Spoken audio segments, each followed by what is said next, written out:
Hi, everyone, and welcome to our eTel webinar with Watchful, Unlocking E-commerce Growth, Lessons from the Food Delivery Evolution. Thank you for joining us.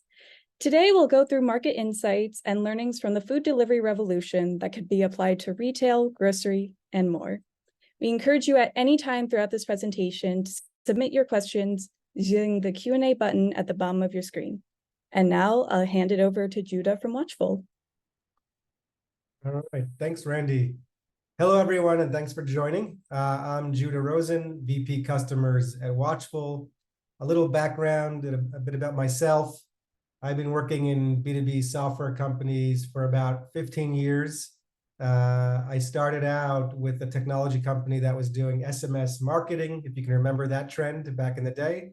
And I've been working in various industries in finance, digital design, ad tech, and now competitive intelligence, in customer-facing positions, helping enterprise companies achieve their business goals. I'm from Toronto, Canada, originally. I did my schooling in New York City and kicked off my career there. And now I live in Jerusalem, Israel, with my beautiful wife and 3 children. It's a pleasure to be here today, and thanks for joining again. And maybe you, Rafa, want to just maybe introduce yourself at this point. Sure. Hi, everyone. Hi, Judah. Thanks for having me. I'm Rafa. I'm based in São Paulo, Brazil. I've been with Prosus for the past 3.5 years. And before speaking a little bit about me, just give a quick overview on Prosus, which is one of the largest investors in the world across several segments. We're super active in the classifieds business, fintech business, edtech business, and last but not least, food delivery business. We own and companies and meaningful shares in some of the most remarkable food delivery platforms across the globe. And I basically cover both. I work both as an operating partner as well as an M&A principal for the food delivery sector. And before that, actually, my debut on the food delivery industry is because right after joining Prosus, I co-founded a business in the dark kitchen space. So it was really great to see this business sort of like not being born, but at least getting more attention in pre-pandemic days. So yeah, super happy to be here and discuss about this topic that I really enjoy. All right, thanks for that, Rafa. And before we kick things off, maybe just a bit about Watchful, as I'm sure most of you don't know who we are, because we're a fairly young company. Watchful is a technology company providing competitive insights to enterprise customers in many industries, including retail, food and delivery, travel, social, and dating.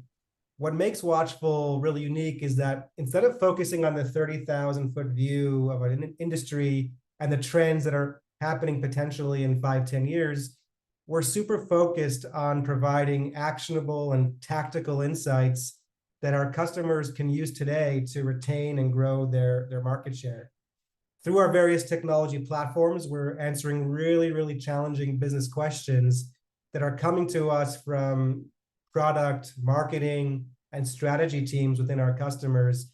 Anything from what does the competitive roadmap look like in the next 6 months? What are our competitors building and testing in their digital experiences? All the way through, what does the competitive CRM strategy look like today?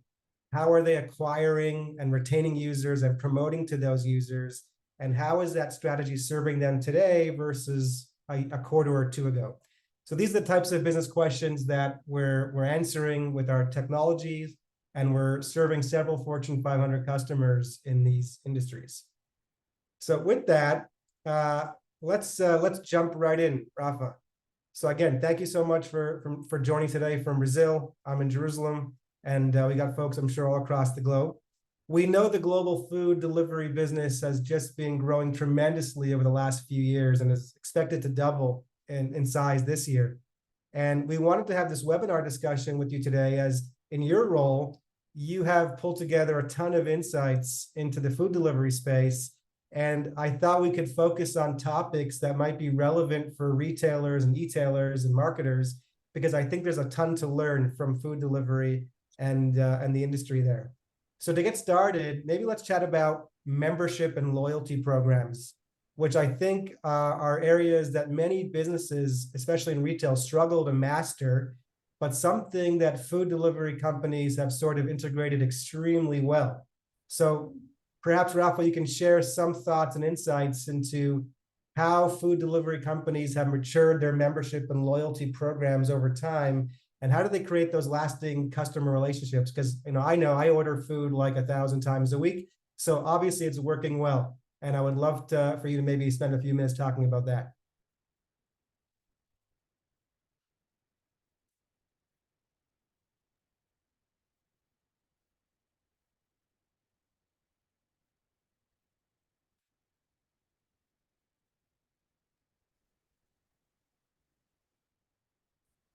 Hey, Rafa. Sorry, Judah. No Can you hear me problem. well? I'm not sure if it's on my side or your side, but you're back now. I was just, can you hear me, Rafa, or are you trying to reconnect? If you need a few minutes, let us know.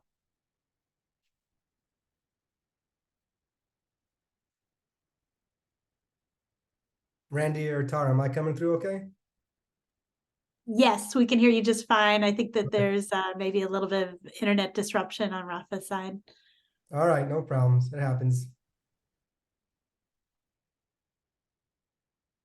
This is why Zoom needs elevator music.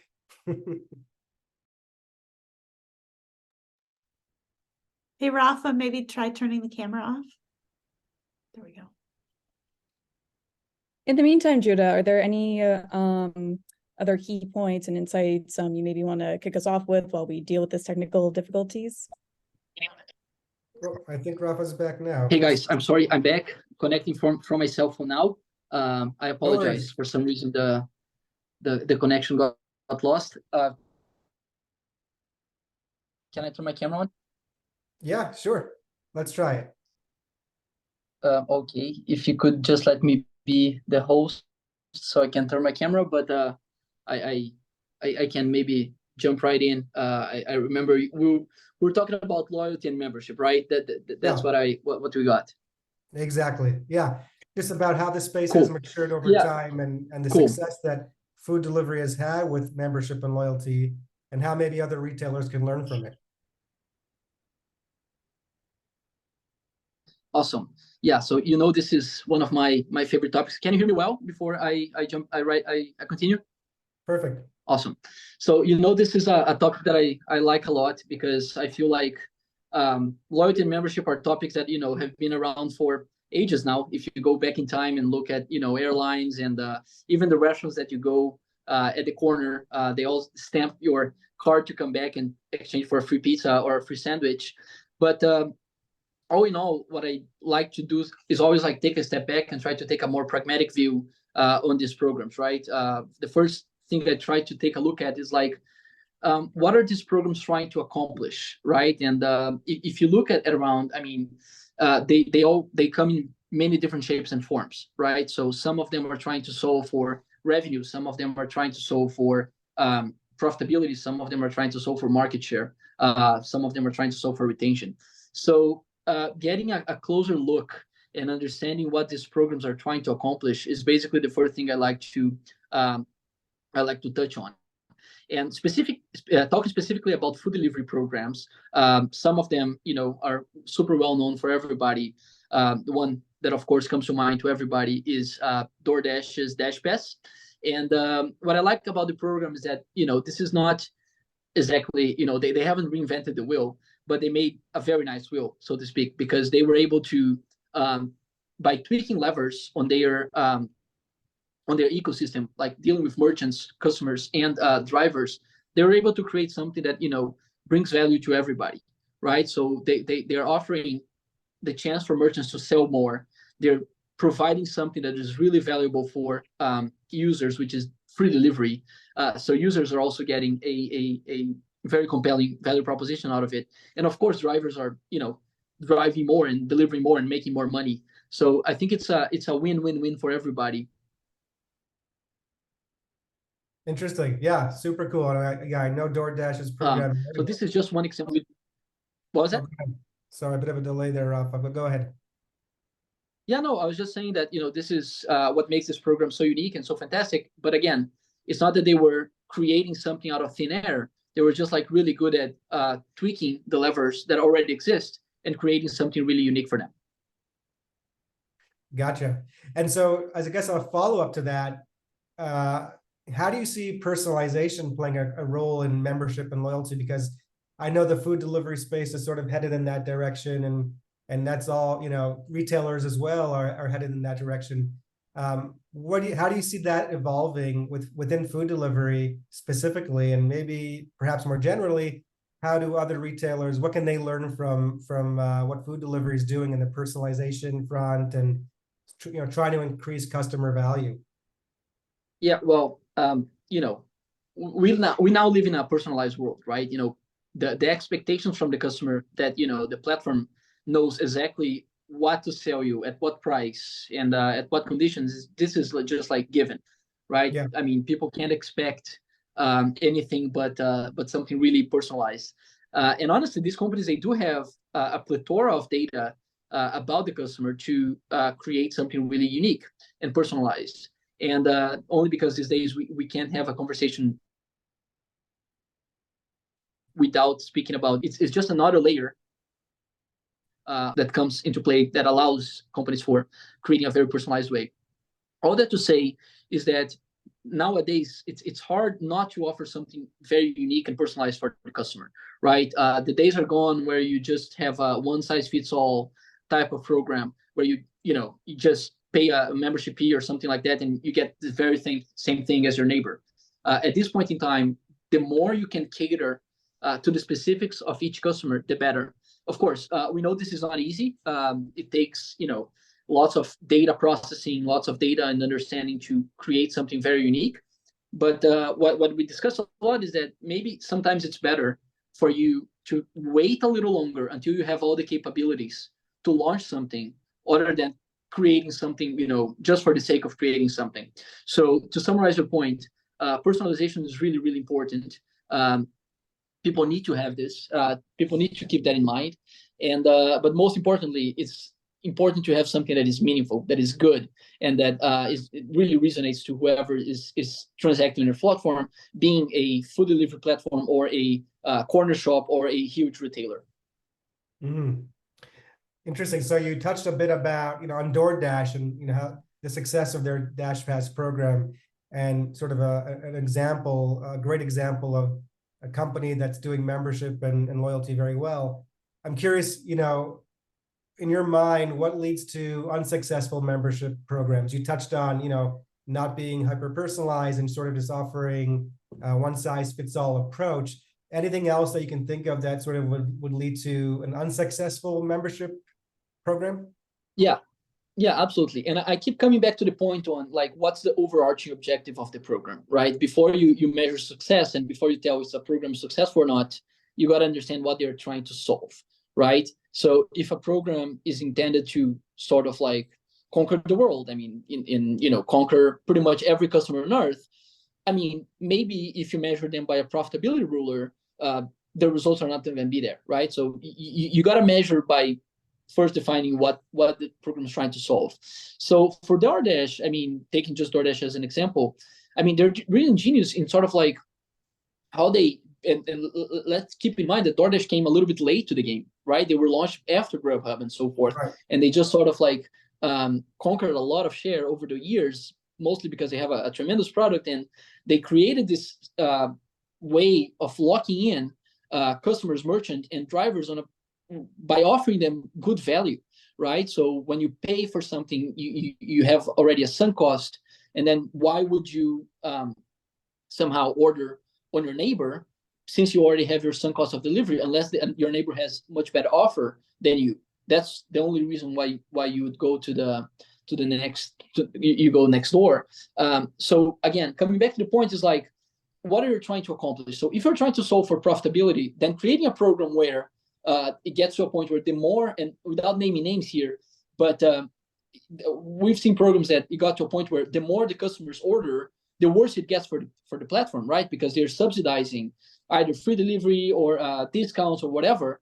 So it's just not sustainable. So you create this this bad education where it's something really good for the customer, but it's really bad for the platform. And at some point, you're just going to have to shut it down because it's not sustainable, right? So to summarize everything is like, understand what you're trying to accomplish, understand like which levers are there. You don't need to reinvent any wheel. Which levers are there that you can pull to make you, achieve your goal. And again, be smart about it. I mean, this is something that it's got to be good for your platform as well, or for your store, or for your company.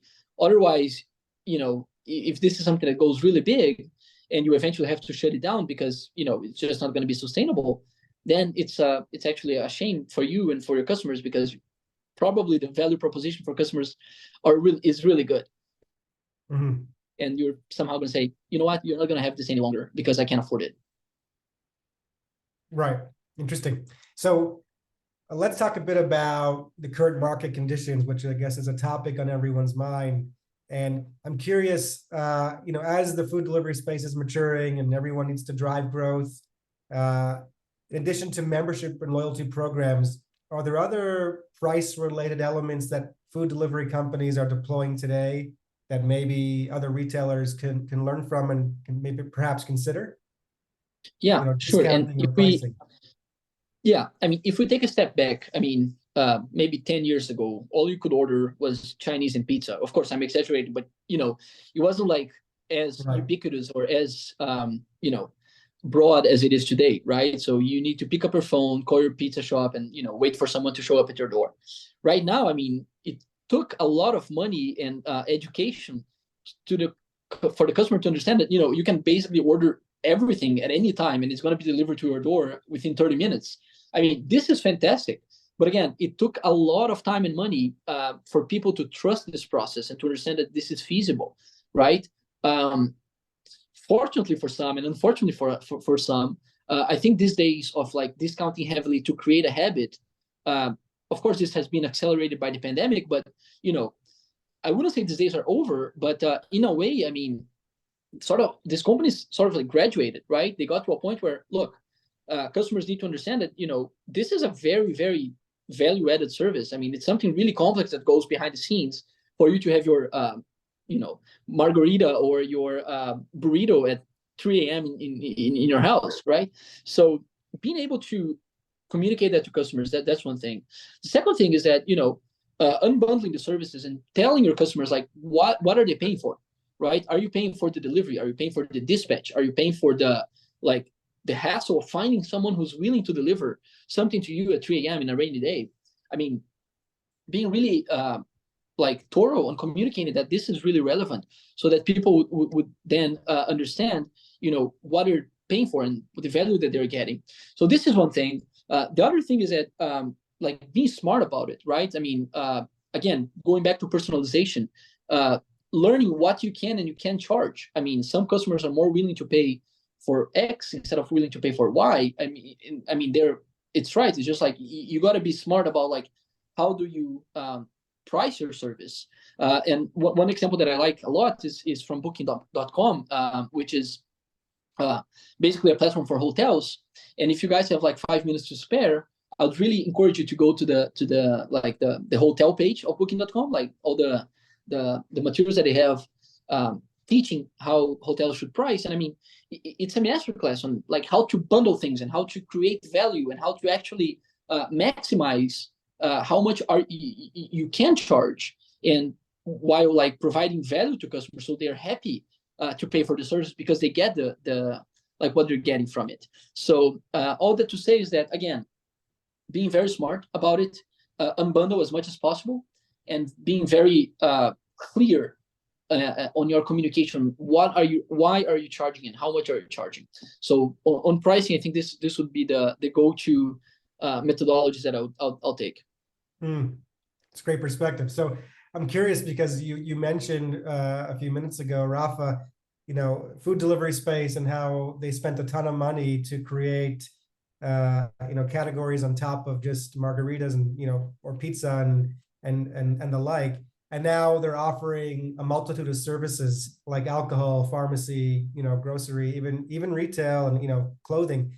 I'm curious, what do you think about that trend and the lines between retailers and sort of food delivery, or I guess last mile services?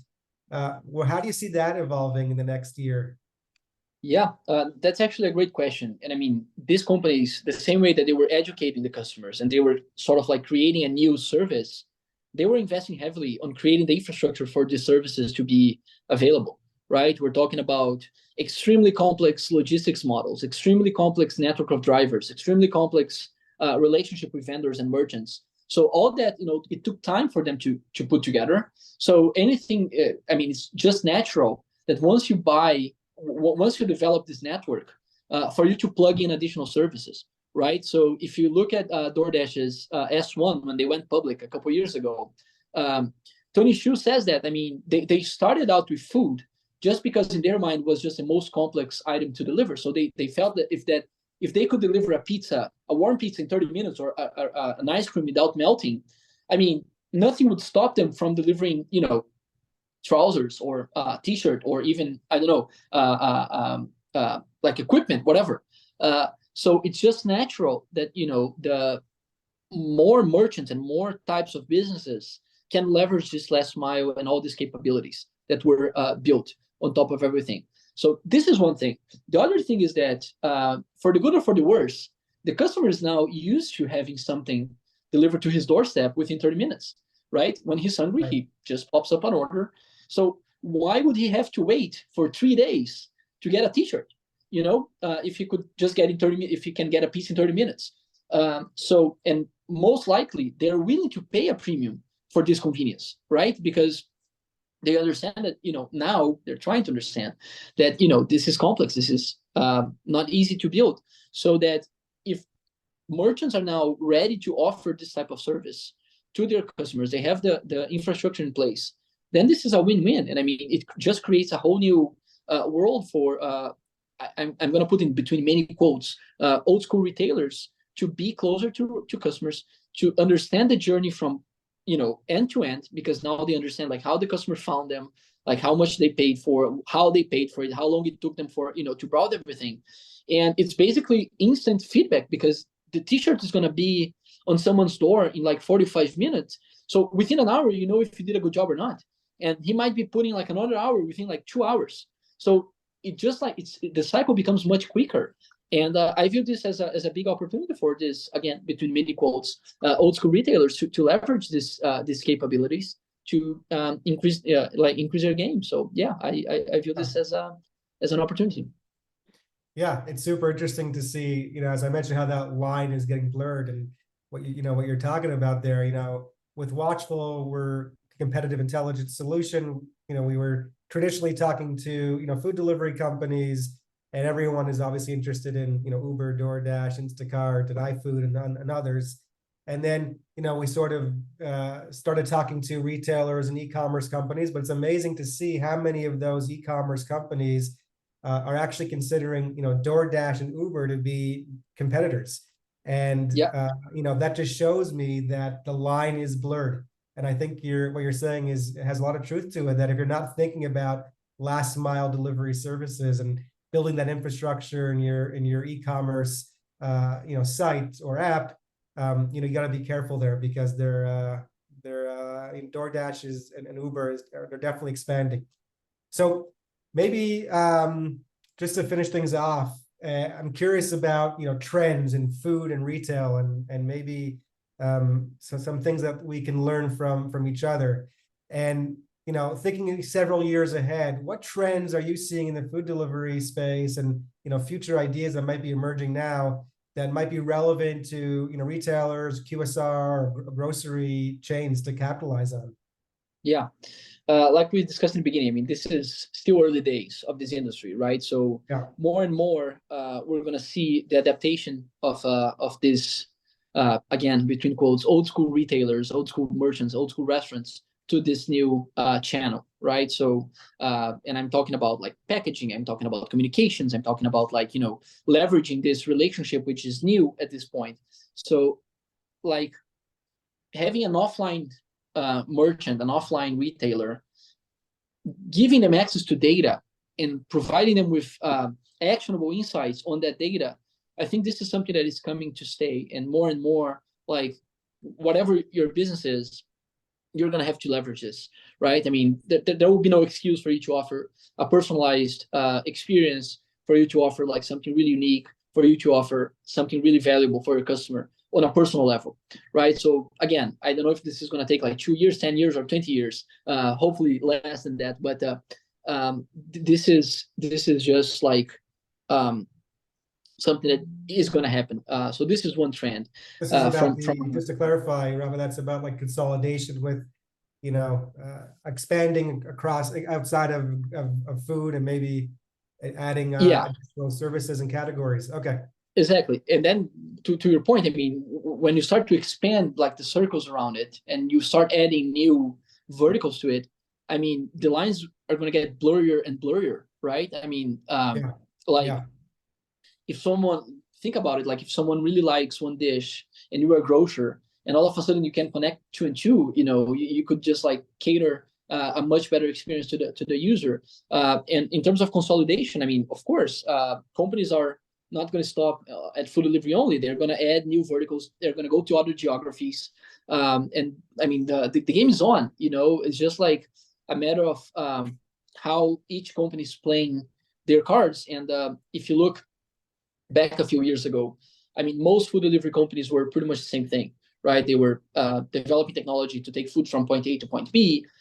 And then after this sort of was conquered, the way that each company started to play, it became really different. So you see DoorDash, for example, going after groceries. They also have like a partnership with Chase on fintech, and they went and acquired Wolt, and they went to Japan. So just like a much different strategy. Whereas you see Delivery Hero, for example, which is one of our portfolio companies, also like playing the geography game, but also adding other stuff to their platform, right? You see Zomato in India, for example, going after dine-in and going after the supply chain for restaurants. All that to say is that I think that the arena is much like broader now. It's like what's next. So for the good or for the worse, I mean, it's going to be like fantastic to see what are the new trends for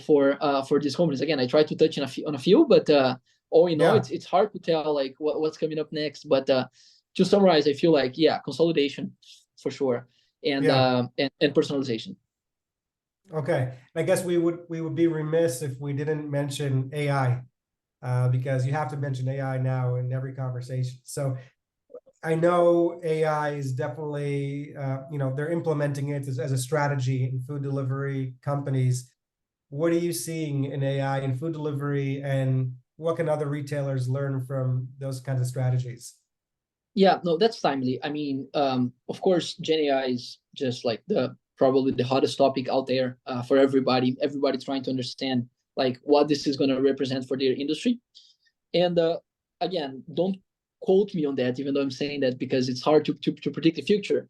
But what we're observing is that Gen AI may make or break some industries, but for food delivery specific, and eventually you could expand the rationale for retail in a way. It's much more as a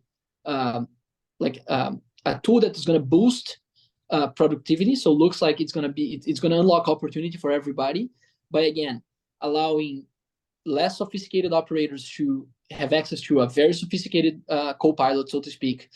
It's gonna allow people to create much more personalized campaigns, communications, and so forth. It's gonna allow people users to discover things more easily, right? So when you go to your e-commerce website, like to find the best fit of your whatever you're selling. So it's like this piece, which is sometimes a hassle, it's gonna become much smoother. So this is a given. But most importantly, I think this is sort of like on the revenue generation side. But if you think about like all the productivity enhancement this could bring, this is also going to be amazing, right? So platforms are going to be able to onboard retailers or merchants much better, right? And a fraction of the cost. So this is fantastic, right? So if you also think that these big models they're expensive to deploy, and sometimes they need lots of data. And maybe a retailer doesn't have a lot of data, but the platform that this retailer is on has a lot of data. So leveraging these big platforms like power and capabilities to get access to those tools and increase their product and enhance their experience. I think these are trends that we're going to see a lot. So all in all, I view this as a great something really good for everybody in the industry, regardless on where we are. I just feel like, to summarize, people are going to be buying better, smarter, and people are going to be selling better and smarter. So I'll summarize this way. Yeah, that's a great way to end things. So yeah, thank you very much, Rafa. Super interesting, and I love your perspective, and congratulations on all your success with Prosus and your food delivery portfolio. Definitely keeping an eye on this space and as it emerges and crosses over into retail. I guess I'll spend a few minutes now just finishing things up, talking a bit about Watchful, because we are new and emerging technology in this space. And I'll just show you a few slides on our solutions and talk about some of the insights that we're sharing with Fortune 500 customers. And then we can save a few minutes at the end for some Q&A if anyone has. So I guess with that, let me move over to the deck. Okay. Is that coming through okay? Everyone can see it? Yeah, yes. Rafa? Okay, great. Yep. So perfect. So we talked a bit before about Watchful, and we are a quite unique company in terms of what we're providing and the intelligence that we're offering customers. There's a lot of competitive intelligence companies out there who are focusing on market share, understanding market share, for example, either app download data or web traffic. And there's a lot of companies pulling publicly available data online to drive insights. Watchful takes a little different approach. We're super focused on providing actionable intelligence about the product experience of your competitors. So we will look into their digital experiences and see all the A/B tests that are running, or even features under development, to get an idea of their roadmap and strategy, as well as trying to understand their CRM strategy. How are they promoting to users? How are they growing users and retaining users to different segments? And what are the gaps and opportunities vis-a-vis your own strategy? And we do a lot of different things, but we're building a competitive intelligence platform that's really 360 degrees, including pulling structured data from websites like pricing, and even user journeys of what the app experience or website experience looks like for different segments. So we know this is a challenge because when we speak to customers, especially in retail and e-commerce, there are a myriad of competitors who are doing a lot of different things. In a given week, there could be, multiple A/B tests running, features that they're building in their digital experiences that could be taking different strategies and email, push notifications, and even in-app marketing like banners and pop-ups. So when you have so many competitors, how is one supposed to stay on track and keep track of the competitive roadmap and all their strategies? It's very, very difficult. So that's why we created Watchful, and we are automating and systematically monitoring your competitors' digital experiences, as I mentioned, to provide customers with real tactical insights that they can use today to grow their market share.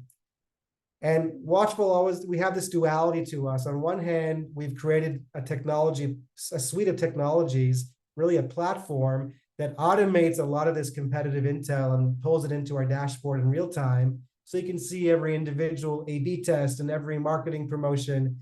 But the flip side is we also have a business insights team, folks who have spent a significant amount of time at Nielsen and dunnhumby, who create action-oriented, customized reports for our customers that let them see through the noise and focus on the key areas that they're interested in. These reports are being shared with CEOs of Fortune 500 customers. So we have this duality to us. And I'll just walk you through a number of our solutions so you can get a better idea of the level of insights that we can provide. So the first module is the user journeys module. This is really foundational, just understanding the user experience, the user flows on websites or apps for different segments. This is always a challenge because, if I open up Amazon, or you open up Amazon or Walmart or TikTok, we might see different experiences because we're a different segment, we're a different location, different demographic, our purchase history is different. So how do you keep track of what the digital experience looks like as a foundation before you understand what they're doing on top of that? And so Watchful automates this all in real time. Every version that gets released to the App Store, we're automating these user flows. You can slice it by persona and segment to see what the digital experiences is, and also understand perhaps marketing campaigns that are running in the app to different segments. So that's the user journeys flow. The second module is the product intelligence. Here, we're analyzing digital experiences on Android, iOS, and even web to understand what's behind the code base, right? What's inside the publicly facing code base, the A/B tests that are running to different segments in terms of new features under development, and understanding the UX and UI changes that are happening over a period of time. So, again, it's very difficult to get this data if you're not using Watchful, because you're only one person, you're in a specific segment, and perhaps your colleague is opening up the app, and our customers tend to do this, before they join Watchful, are doing this very opportunistically, very manually to try and, capture A/B tests. But we're doing it systematically, capturing, over 90% of the A/B tests running in specific apps. And all those insights are uploaded into our dashboard in real time. So if it's an A/B test, you're able to see the control as well as the variant, what are specific users seeing, what is the general populace seeing. And then you can sort of get a real feel and intimate understanding in terms of your competitor's roadmap. This will help product teams validate their own roadmaps. This helps marketing teams stay on top of changes that are about to come down the pipe so that they can alert leadership and alert their team. And all this is available in the dashboard. But we also, as I mentioned, put together custom reports and business insights. We synthesize these insights and share these out with customers that are super focused and relevant for them. And as I mentioned, these reports are being shared across leadership, across product and marketing teams, and even design teams. So you start to get a real understanding of the strategies that your competitors are taking on the product front, as well as the marketing front. And so this is a case study on Amazon. We talked about Amazon a bit before, but they launched this Inspire feed on their main app, which is sort of like a TikTok. And you can just scroll through items like TikTok videos. So Watchful saw this back in August last year, hit Wall Street Journal. We released it to Wall Street Journal, and eventually it was launched, about 4 months later on the Amazon app. So our customers, they saw this feature developed, in full form about 4 months before it actually launched to Amazon. So they had warning. They were able to alert leadership and alert product teams, maybe alter their roadmap or prioritize their roadmap differently if they were thinking about how to include social elements into their e-commerce applications. The third module, and maybe we'll just spend a little time on this one, is the marketing intelligence. So as I mentioned, we are trying to reverse engineer the CRM logic of your competitors. We create our own custom panels of users, real accounts, that are actively purchasing, selling, and we see how we are marketed to, right? The push notifications that we're receiving to those personas, the email marketing campaigns, as well as the in-app banners and promotions. And then the business insights team collects all this, and we contextualize it, we tag it, and we can really slice the data in very meaningful ways. For example, to see what the new user onboarding journey looks like, for your app versus for your business versus your competitor's business. What are they doing differently? How many pushes, emails are they sending? What time of the day? What's the tone of voice? What level of promotion are they putting in those emails? And then we can start to do really, really amazing things with marketing intelligence, because like a fine wine, it gets better with time. And as we grow our panelists, we start to see strategies emerge over time. For example, you're able to compare what they did last Christmas to this Christmas, or understand how the strategies are changing and evolving quarter to quarter. This is just another split of data, another slice of data on DoorDash. We talked a lot about DoorDash, where we're able to see collect all the the marketing campaigns for subscribed users as well as non-subscribed users and see what the share of voice is in those marketing campaigns. How many of those emails are talking about DashPass? How many of those push notifications are pushing grocery and are cross-selling to different services? So you start to see a strategy emerge, and a really, really interesting strategy as they target different segments. And then you can learn from those insights and pull the lever on your own marketing campaigns to adapt and to show up. The last module, probably the least relevant for this team, is the technical performance benchmarking, where we're actually monitoring the applications in terms of latency in different locations around the globe. We have our own device labs, so you can start to see, is eBay faster than, Poshmark or Amazon? What can your product and engineering teams learn? Because we know that every millisecond matters, especially in apps, in terms of conversion rates. So the longer the app takes to load on key flows, like launching the app or searching or adding to cart or checking out, we know those latencies really have an impact on conversion rates. And this is a fully end-to-end managed service by Watchful, where we are benchmarking you versus the competition so you can understand and set KPIs for your team and learn from your competition. And this is a great example. We talked about travel and booking earlier, but you can see how Expedia's app is taking a long time to load versus other competitors. In fact, searching for a hotel takes 4.8 seconds on Expedia versus less than 1 second on trip.com. And it's interesting to correlate this data with the app reviews, because you can see Expedia has like over 160 reviews in the last, I think, 3 months, citing how slow the performance is. So it affects their ratings in the App Store. It affects the user experience and obviously affects the conversion rates. There's no doubt that if Expedia made their app faster, they would have better conversion rates. So Watchful is providing these benchmarks. All right, I'll stop there and maybe open the floor for any questions. Thank you so much for walking us through that, Judah. I'm pretty sure everyone found that very insightful, and that's very nice to see all those little details come together with using these. They're very helpful. So now let's get into some questions. Okay, so the first one I do see here is, with the rise of retailers entering into agreements with DoorDash and Uber, many of whom have their own loyalty programs, what's the complexity of integrating a retailer's loyalty program into DoorDash Uber platform? And what's more important, reach or having loyal customers remain in your loyalty program? Maybe I can take that, Judah. Yeah, go ahead. Yeah, no, it's actually a great question. I mean, like who owns the customer, right? Is it the platform or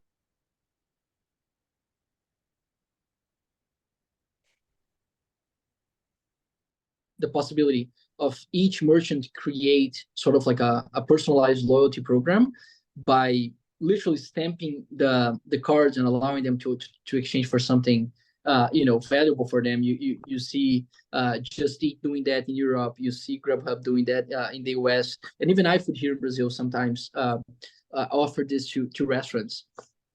The thing is, this is good in a way, but thinking more of like a little bit broader, for a customer being able to be part of only one program where he can sort of like leverage everything that the platform has to offer might be a more, how can I say, type of thing versus having like a bunch of different loyalty programs across a bunch of different restaurants. So it's definitely a challenge. But again, and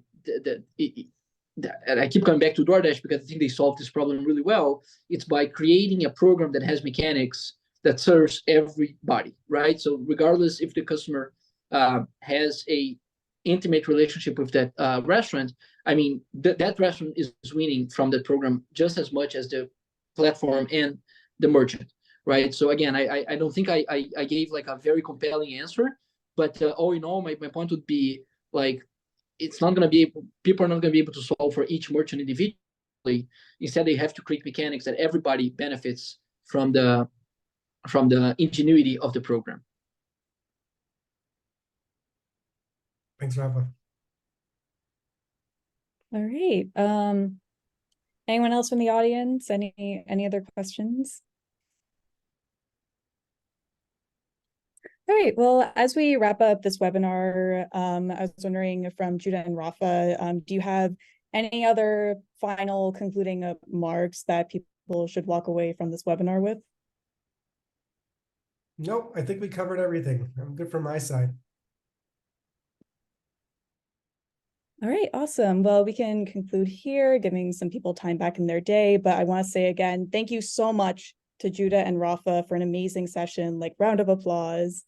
To the audience, if you feel like you missed a few minutes or you want to watch this video again, you'll be receiving a link to your email with an on-demand link to watch this presentation anytime. So with that, I'll bring this to a conclusion. On behalf of Watchful, eTail, and the WBR Insights team, we thank you so much for your time today, and we hope you enjoy the rest of your day. Thanks, everyone. Bye-bye.